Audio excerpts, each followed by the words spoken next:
Yo les bros, bienvenue sur Spatule Bro, je suis le chef et on se retrouve pour l'épisode hebdomadaire de Vinland Saga saison 2, épisode 9, un épisode qui était...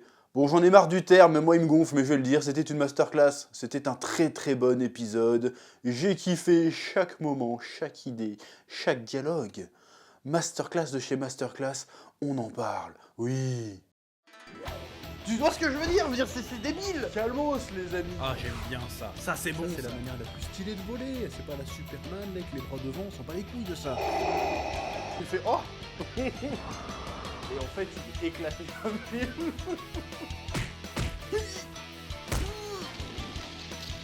Je sais pas ce qui m'a pris là. Là, j'ai craqué. Bon, j'ai envie d'intituler cette review La Renaissance, parce qu'il s'agit d'une renaissance pour le personnage de Thorfinn. Voilà, qui tombe dans une espèce de rêve. Bon, il fait des rêves de ouf malade. Même dans Inception, ils font pas des rêves aussi précis. Au début, tu le vois, il a plus de cicatrices ni rien. Il est allé dans un champ avec une brebis. Il fait genre ah non, ma vie jusqu'ici n'était qu'un cauchemar. En fait, mon père n'est jamais mort, je n'ai jamais connu de bataille, je continue à vivre ma vie tranquillement en Islande. Bon, réchauffement climatique peut-être pour que l'Islande soit aussi verdoyante, mais vas-y. Et là, tu vois Thor, le troll, qui apparaît, et tu vois sa gueule. Oula, il est pas content. T'as des petits frissons, t'es là. Oh, ça va être stylé.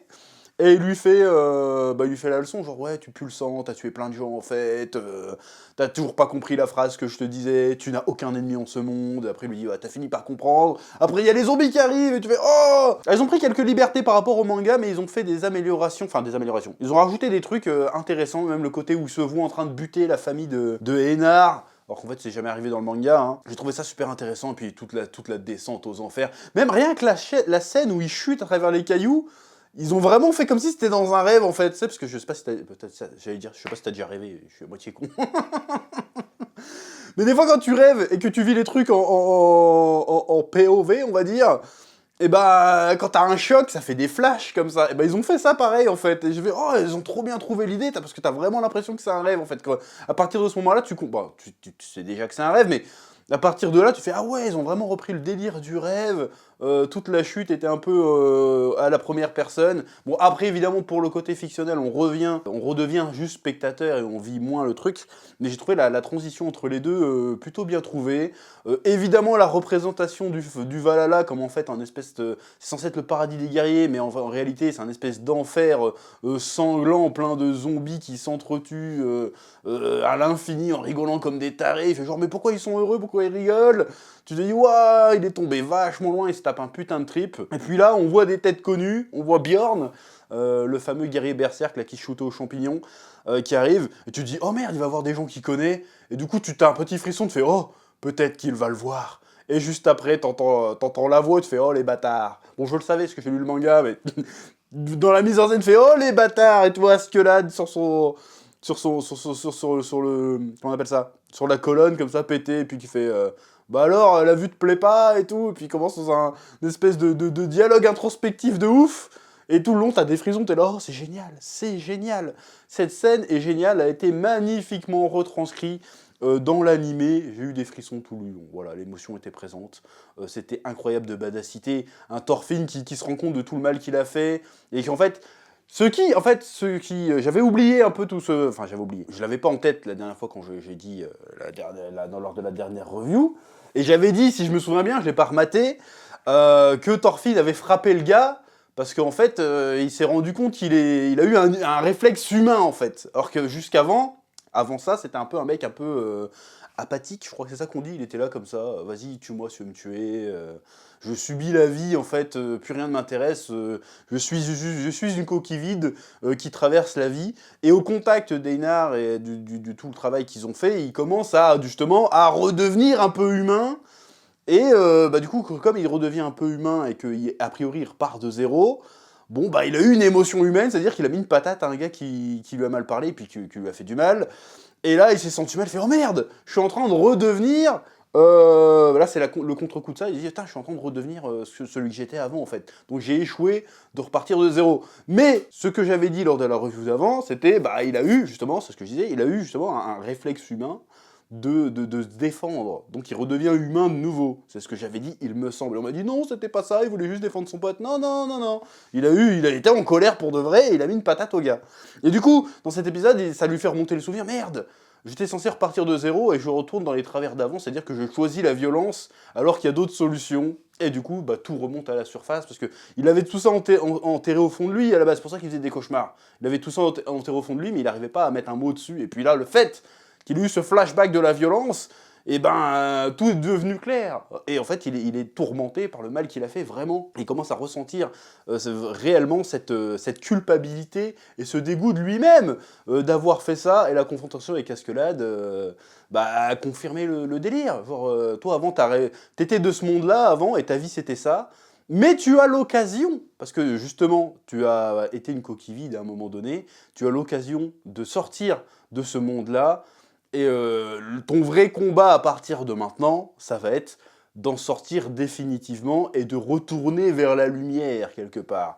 Et c'est ça, Vinland Saga, ça n'a jamais été à la base une histoire de combat de vikings et de conquête.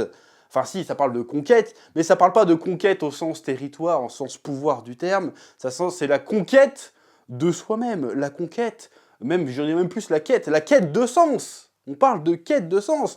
Et c'est pour ça que je trouve dommage que les gens boudent cet arc de la ferme, parce que tout ce qu'on a vu jusqu'à présent amène à ce truc-là, en réalité. C'est un arc d'ailleurs assez similaire au dernier arc en cours du manga Vagabond. Je parle pas souvent du manga Vagabond, mais il y a les mêmes critiques. Parce qu'il y a un arc de la ferme dans Vagabond, en fait. Il y a un moment, Miyamoto Musashi, il a buté plein de gens, il fait genre, il tombe sur un village clochard, il fait « Oh, je vais vous aider à essayer de construire une rizière », et tout le monde fait « Non mais arrête, ça a aucune chance de pousser », et puis il continue quand même. Et c'est le même arc, et les gens disent « Oh, c'est ennuyeux parce qu'il n'y a plus de combat de samouraï ». Alors que là, c'est pareil. Et je parie, d'ailleurs je parle de Berserk pendant qu'on y est, et je parie que dans Berserk, le prochain arc, sera très probablement un arc de la ferme. Ouais, ça va être le nouveau standard, faudrait que je fasse une vidéo là-dessus. Je pense que le prochain arc de Berserk, ça sera très probablement un arc de la ferme aussi. Et ils sont très importants, ce type d'arc, dans ce type d'histoire. Exactement pour ce que je te dis, parce qu'en fait, le truc, c'est la quête de sens, bordel de merde. Oui. Puis j'ai adoré le passage où Thorfinn il craque pour de bon, tu sais, il voit tous les zombies qui lui montent dessus, il fait mais je sais même pas qui vous êtes, je vous ai tué, vous m'avez rien fait, je suis désolé, il se met à chialer et tout. Et là, t'as Askeladd qui se prend pour un peu de pitié, et puis qui va sauter sur les mecs qui sont en train de lui tirer des flèches, il les défonce, t'as un moment trop shonen. Et il fait genre, avec le discours de motivation, allez vas-y, exerce-toi, tu dois remonter, c'est ça ton nouveau combat et tout, nanana. C'était trop bien, avec la musique, avec le doublage. Non, mais les seiyuu japonais, ils sont sur un autre monde. Je suis sûr et certain qu'on est très bon en France en doublage aussi, mais je sais pas si on arriverait à... Faudrait que je revoie en VF, hein, mais je sais pas si on arriverait à avoir cette intensité. Je sais pas, il y a un truc dans le jeu japonais qui fait que ça marche trop bien, et je sais pas si on est capable de refaire ce truc-là. Après, c'est pas le même phrasé, c'est pas le même mot, donc c'est pas le même vocabulaire, c'est logique, mais il y a un truc qui fait que dès que tu vois un gros japonais qui fait... Je le fais très mal. Je le fais très mal. Mais à chaque fois que t'as un gros personnage avec une grosse voix qui se met à hurler un discours de motivation, genre tu te fais engueuler, mais en même temps, c'est pour ton bien, j'ai des frissons, j'ai une poussée d'adrénaline, je kiffe ça. C'était trop bien. Et puis quand il remonte et qu'il hurle, et puis en fait il se réveille. Là, la transition est trop bien. L'épisode était...